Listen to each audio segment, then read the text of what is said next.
Assalomu alaykum azizlar, kanalimizga xush kelibsiz. Eng so'nggi ma'lumotlardan xabardor bo'lish uchun kanalimizga obuna bo'ling. Diqqat, tezkor xabar tarqating. Shavkat Mirziyoyev Soliq qo'mitasi raisining birinchi o'rinbosari Mubin Mirzayevni loqaydligi va mas'uliyatsizligi sabab ishdan oldi. Prezident soliq tizimidagi qator kamchiliklarni sanab o'tdi. Prezident raisligidagi yig'ilishda Soliq qo'mitasi raisining birinchi o'rinbosari Mubin Mirzayev lavozimidan ozod etildi. Bu haqda Prezident matbuot xizmati xabar qildi.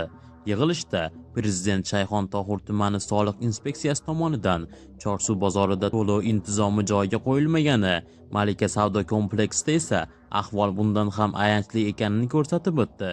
Kompleksda 1,5 mingga yaqin tadbirkor faoliyat yuritsa-da, ularning faqat 4 dan biri ro'yxatdan o'tgan. 25% oyiga 1 million so'm ham soliq to'lamayotgani qayd etildi. Shuningdek, dekabr oyida plastik kartalar orqali yechib olingan 600 milliard so'mlik savdo tushumi yashirilgan.